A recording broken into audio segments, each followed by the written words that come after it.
Unlock the Sony A1 superpower, its incredible tracking autofocus. First, let's get your focus area set up for most moving subjects. I find the zone or wide settings to be very effective. This gives the camera larger area to work with, making it easier to acquire and maintain focus. You can navigate to this in the menu under AF settings, then focus area.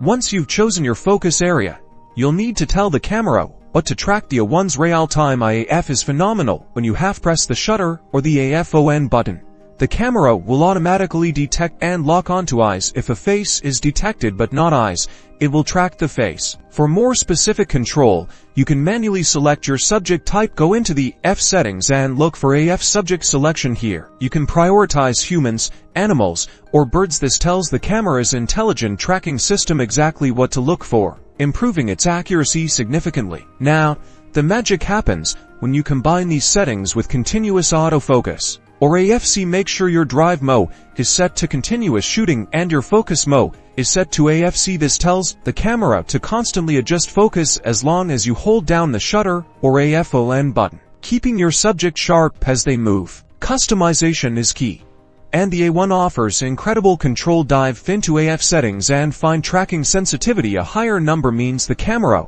will more tenaciously stick to your subject, even if other objects briefly enter the frame. A lower number allows it to switch subjects more readily. If something closer passes, I experiment to find what works best for your shooting scenario. For video, the principles are identical. Ensure AFC selected and use your preferred focus area. The A1 seamless tracking ensures your footage stays tack sharp, even when your subject is in motion, creating a professional and polished final product.